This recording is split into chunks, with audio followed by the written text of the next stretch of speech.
غریب نوازی میرے غریب نواز، مانگو ملتا ہے، سائنس نے ثابت کر دیا۔ اس پہلے ہم کہتے تھے شاہجہاں پور میں سلام پڑھیں اور پہنچ جائے مدینہ منورہ، یہ بات سمجھ میں نہیں آتی، کیسے پہنچے گا؟ اتنی عمارتیں، اتنی بلڈنگیں، اتنے دریا، اتنے جنگل، اتنی پہاڑیاں، یہاں کا سلام وہاں پہنچ جائے؟ مناظرے ہوتے تھے، اہل سنت والجماعت کے علماء ثابت کرتے تھے اپنے دلائل کی روشنی میں، لیکن الحمدللہ سائنس آگے بڑھی، اسلام کا یہ نظریہ مضبوط ہو گیا۔ آپ کی بولیں ذرا، ٹھنڈے مت رہیے، سبحان اللہ۔ کل تک سمجھانا مشکل تھا، مگر ذمہ دار اسٹیج سے ذمہ داری کے ساتھ کہوں گا، آج اگر اس مسئلے کو سمجھانا ہو فقط آپ کی جیب میں رکھا ہوا اینڈرائڈ فون کافی ہے۔ سائنس کہے گی صرف آواز ہی نہیں پہنچتی، چہرہ بھی پہنچتا ہے کہ سلام بھیجا کس نے۔ شاہجہاں پور سے زیارت حرمین شریفین کے لیے جانے والوں، اللہ تمہارے سفر کو مبارک کرے، جو کر کے آ گئے ان کے حج کو مقبول فرمائے۔ آپ کے شہر سے کوئی پہنچا حرمین طیبین میں، آپ نے پوچھا کال کر کے، آپ کو پتا تھا ان دنوں میں وہ مدینہ منورہ میں ہے، آپ نے سلام کیا موبائل پر، السلام علیکم، سلام شاہجہاں پور میں آپ نے کیا، آواز پہنچ گئی مدینہ منورہ، ویڈیو کال کے ذریعے اس نے جان لیا سلام کرنے والا کوئی اور نہیں ہے، مولانا اکرام ہے، مولانا اسد اللہ ہے، حافظ و قاری سلیم صاحب ہے، یعنی سلام کی آواز بھی پہنچتی ہے اور سلام کس نے بھیجا یہ بھی پہنچتا ہے۔ میں نے اسی لیے کہا سائنس جتنی آگے بڑھی، سائنس جتنی ترقی کرے، اہل سنت والجماعت کے لیے اتنی آسانیاں ہیں۔ کل تک یہ مسئلہ مشکل تھا سمجھانا، سائنس نے ثابت کر دیا، سلام شاہجہاں پور میں کرتا ہے، آواز مدینے پہنچتی ہے، جواب مدینے سے آتا ہے، اس کی فضا شاہجہاں پور میں آتی ہے۔ سبحان اللہ، سبحان اللہ۔ پہنچا، سلام پہنچا، یہاں سے وہاں کوئی دشواری؟ جو دلیلوں کو نہیں مانتے تھے وہ بھی کہتے ہیں السلام علیکم، حالانکہ وہ یہ کہتے ہیں مدینہ نہ جانا بیماری بہت ہے، ہم اہل سنت والجماعت کہیں گے تھی بیماری، مگر الحمدللہ وہ یثرب پہلے تھا، قدم مصطفیٰ کیا پڑے مدینہ بن گیا، اور ایسا بنا حامی اہل سنت سرکار اعلیٰ حضرت بولے ہم کو تو اپنے سائے میں آرام ہی سے، ہم کو تو اپنے سائے میں آرام ہی سے لائے، ہیلے بہانے والوں کو یہ راہ ڈر کی ہے، ہیلے بہانے والوں کو یہ راہ ڈر کی ہے۔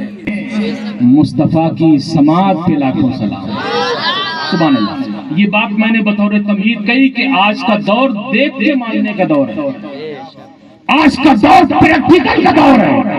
اگر کوئی بھی خارجی، کوئی بھی باغی اہل بیت اس بات کو لے کر کھڑا ہو جائے ہم کیسے مانے حسین زندہ، ہم کیسے مانے شہید زندہ، سائنس دیکھ کر مانتی ہے، ثابت کرانا ہوگا تو نبی کا ارشاد بولے گا۔ قرآن سمجھ میں نہیں آ رہا ہے، دشواری ہو رہی ہے، شہید کیسے زندہ؟ چل اگر شہید کی زندگی کا پریکٹیکل دیکھنا ہو، اگر سر کی آنکھوں سے شہید کو بولتا ہوا دیکھنا ہو تو کربلا کی زمین پر سر حسین نیزے پہ بلند دیکھ لے، نیزے پہ بلند ہو کر قرآن پڑھ کے حسین نے بتا دیا قرآن کا اعلان سچا ہے، شہید مرتا نہیں ہے، شہید زندہ ہوا کرتا ہے۔ نعرہ تکبیر، نعرہ رسالت، مسلک اعلیٰ حضرت، سبحان اللہ، سبحان اللہ۔ دیکھ کر ماننے کا دور ہے، سر حسین نیزے پہ بلند ہے، قرآن کی تلاوت ہو رہی ہے، پریکٹیکل ہے اہل بیت، امام علی مقام کے سر نے بتا دیا فکر میں نہ آنا، اس بات کو ماننے میں کوئی وقت، کوئی ٹائم، کوئی شبہ نہ ہونا، کسی شبے میں مبتلا نہ رہنا، شہید زندہ ہے، اس کی زندگی کربلا سے دیکھ لے، سبحان اللہ، کربلا سے دیکھ لے۔ امام علی آپ دعا کر دینا بیٹا حسین کربلا کی جنگ سے بچ جائے، یزیدیوں کے حملوں سے بچ جائے، دعا کر دینا سرکار۔ کبھی آپ کی شہزادی، آپ کی لاڈلی سیدہ کائنات حضرت فاطمہ زہرا رضی اللہ تعالی عنہا نے عرض بارگاہ یہ نہیں کہا کہ یا رسول اللہ اے ابا جان دعا کر دے بیٹا حسین کربلا میں یزیدیوں کے ہاتھوں سے بچ جائے۔ کسی بھی جلیل القدر صحابی نے یہ تمنا نہیں رکھی، اور اگر بارگاہ مصطفیٰ میں کوئی عرض کرے یا خود سرکار ہی دعا کے لیے ہاتھ اٹھا دے تو آپ کی دعا کا تو یہ عالم ہے، اجابت کا صحرا عنایت کا جوڑا، دلہن بن کے نکلی دعائے محمد، اجابت نے جھک کر گلے سے لگایا بڑھی ناز سے جب دعائے محمد صلی اللہ علیہ وسلم۔ اگر سرکار دعا فرما دے تو کربلا ٹل جاتا، نہیں فرمائی، بلکہ اگر اللہ کی بارگاہ میں کچھ مانگا تو یہ مانگا میرا حسین امتحان کربلا میں کامیاب ہو، امتحان کربلا میں کامیاب ہو۔ مشیت خدا بولی حبیب، کربلا ٹالا نہیں جائے گا، کربلا میں حسین کا امتحان دلایا جائے گا۔ پڑھا لکھا مجمع ہے، ذی ہوش لوگ ہیں، آپ جانتے ہیں بغیر امتحان کے کوئی رتبہ کوئی درجہ ملتا ہے کیا؟ ہماری عربی دینیات میں بھی مولوی عالم فاضل ڈبل فاضل حافظ و قاری عالم و مفتی خطیب و ادیب محدث مفسر اسٹیپ بائی اسٹیپ لوگ امتحان دیتے ہیں، تب جا کر کوئی اچھا خطیب، کوئی اچھا نقیب، کوئی اچھا ادیب، کوئی اچھا عالم، کوئی اچھا مفتی بنتا ہے۔ دنیاوی تعلیم میں junior, high school, inter, B A, M A, graduation کرنے کے بعد میں وہ کمپلیٹ گریجویٹ ہوتا ہے، درجہ بدرجہ امتحان دیتا ہے، آزمائشوں میں مبتلا ہوتا ہے، تب جا کر ایگزام پاس کرنے کے بعد لوگ کہتے ہیں کہ یہ گریجویٹ ہے۔ اس کا مطلب یہ ہے کہ بغیر امتحان کے رتبہ نہیں ملتا، بغیر امتحان کے درجہ نہیں ملتا۔ مشیت خدا بولی حبیب، حسین کا امتحان کربلا میں دلایا جائے گا تاکہ بھوکا پیاسا حسین کربلا میں یزیدیوں کی طرف سے ہونے والی تکلیفیں برداشت کرے، ہونے والے مظالم اور ظلم برداشت کرے، ظلم پر ظلم ہو، آدھیاں ظلم کی اوپر سے تیر و تلوار چلے، ظلم و ستم کے پہاڑ ٹوٹے، یہ اس لیے حبیب کہ کوئی آپ کے گھر والوں کو بھول نہ جائے، اس لیے اتنا سخت امتحان دلایا جائے، اتنا سخت امتحان دلایا جائے کہ زمانہ جان لے پیارے، جس طرح رسولوں میں تمہارا کوئی جواب نہیں ہے، اسی طرح شہیدوں میں حسین کا کوئی جواب نہیں۔ سبحان اللہ، سبحان اللہ، سبحان اللہ، اللہ اکبر۔ وہ وقت آیا میرا امام، ہم سب کا امام، معرکہ کربلا میں 2 محرم الحرام کو تشریف فرما ہوئے۔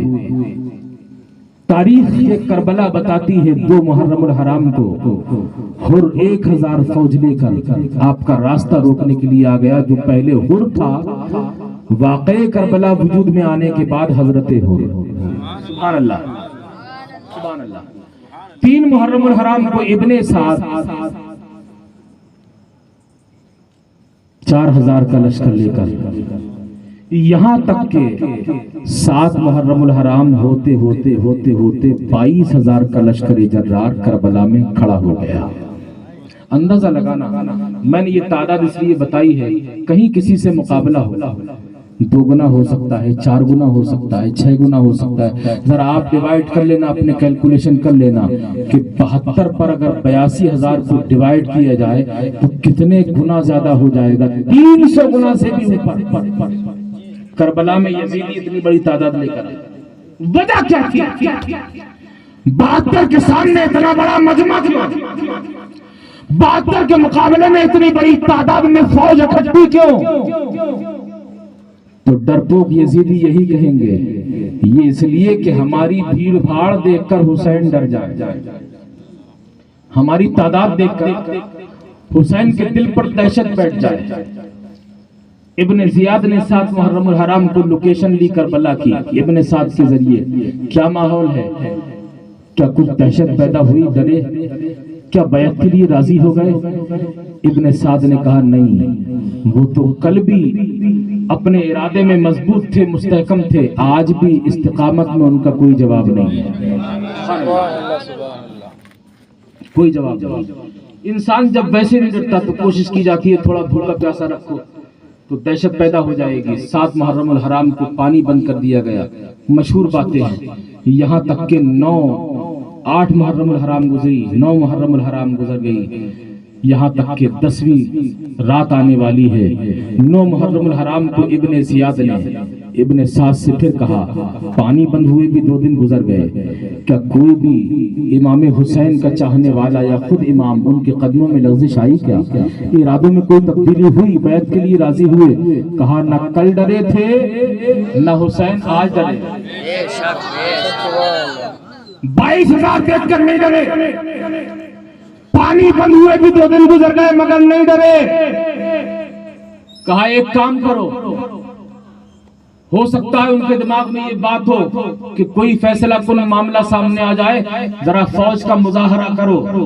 جب فوج اپنا مظاہرہ کرے گی تیر و تلوار کے ذریعے، تیروں کی بارش کے ذریعے، دہشت پیدا ہوگی، ہو سکتا ہے ڈر جائیں اور بات کرنے کے لیے راضی ہو جائیں کہ میں بیعت کے لیے تیار ہوں۔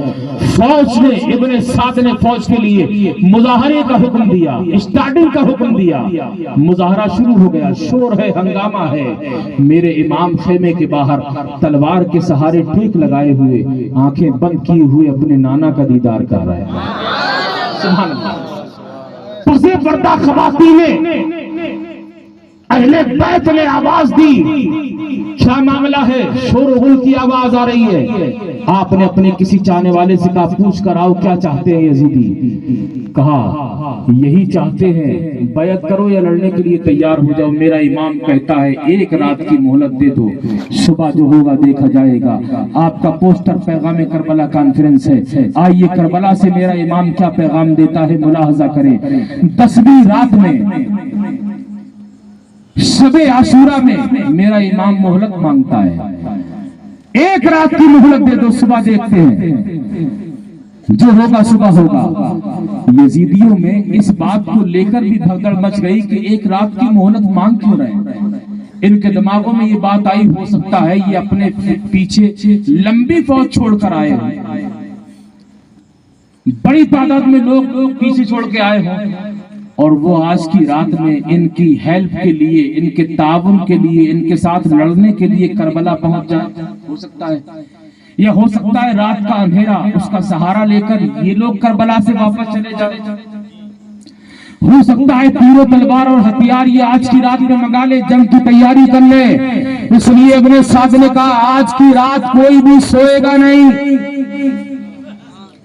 کربلا سے باہر جتنے بھی راستے جاتے ہیں ہر راستے پر نگہبانی اور رکھوالی ہوگی، تاکہ کوئی بھی ان کا ساتھی کربلا سے لوٹ کر نہ جائے، نہ کوئی اندر والا باہر جائے، نہ کوئی باہر والا اندر آئے، نہ کوئی تیر و تلوار ہتھیار، نہ ہی کوئی انسان ان کی تعاون کے لیے مدد کے لیے آئے، اور نہ ہی ان میں کا کوئی باہر جانے پائے۔ پہرا لگ گیا۔ مائک میں پرابلم ہے، میں اگر اپنے انداز میں بولوں گا تو ہو سکتا ہے اتنا بھی نہ بول پاؤں، اس بیکار خراب کر رہے ہیں، ہمیں سو جانا چاہیے تھا۔ ابن سعد نے کہا کیوں؟ کہا جاگنے سے کوئی فائدہ نہیں ہے، تم نہیں جانتے، ہم نے جب کان لگا کر ان کے خیمے کے اندر کی باتیں سنی ہیں ہمارے قدم ہل گئے۔ اللہ اکبر۔